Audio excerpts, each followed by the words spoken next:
name's Colin Anderson from North Salt Lake, Utah. I'm going to be attempting the Guinness World Record, heaviest person to complete an ultramarathon. I'm 32 years old. I stand at 6 feet 4 inches tall and range anywhere from like 250 to 325 pounds depending on the year or date that you catch me. And I'm going to attempt to complete a 100-mile foot race within 30-hour time limit. Back in October, Dave Buckles, a good buddy of mine, talked me into signing up for this. He sent me training plans, monthly training plans, and I just started grinding, trying to lose as much weight as I can, get as fit as I could, being as big as I was. And so this last week was finally my taper week, which was nice. Took Monday off. Tuesday I ran 2 miles, and then I decided to pack a lot of stuff, like a hockey bag full of gear, because I took the approach that I'd rather have it and not need it than need it and not have it. And so every situation on my long runs, I would just think of every possible scenario, things that could go wrong.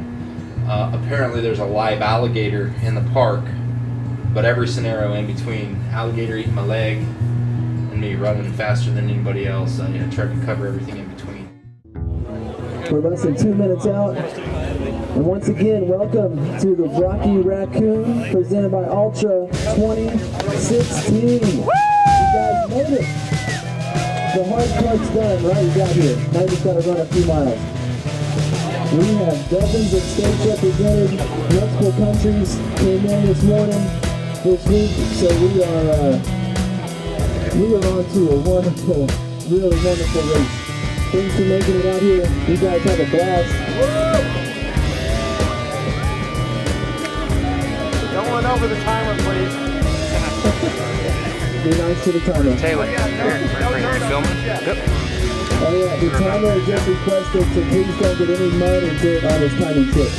10, 9, 8, 7, 6, 5, 4, 3, 2, 1, go!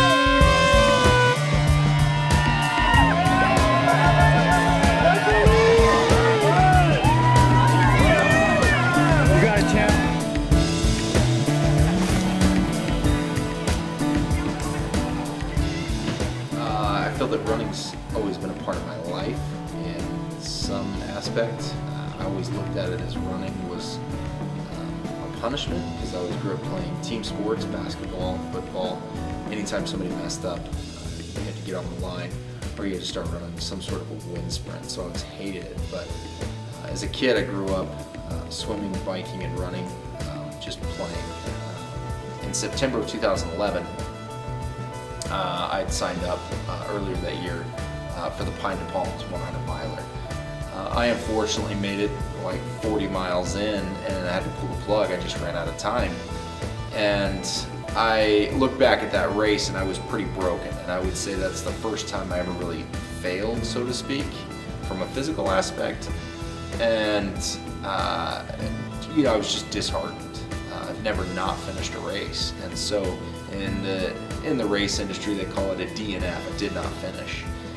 Pretty broken. I came back a week later and my wife said, you're down but not out. And so she signed me up for a 100 miler in Moab. I made it about 72 miles and I felt the bottoms of my feet falling off. And I thought, this is the worst experience ever. Gutted it out to mile 80 and I just said, I'm done. I'll never run again. Like, I'm over this 100-mile thing. I'm over the Guinness World Record thing. Somebody else can have it. And so I just kind of gave up on it.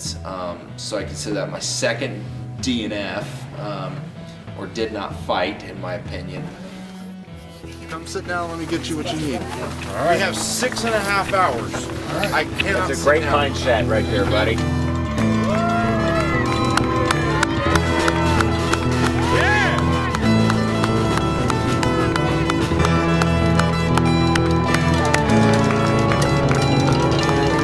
Hardest physical thing I have ever done in my life, right here. Attempting to run 100 miles at once. And I was up against the ropes from 60 to 100. I'm so done, I can't even cry. The race directors of the whole event, but in particular my crew, was spot on. They were just absolutely perfect. That's really, seriously. My eyes are tracking, right?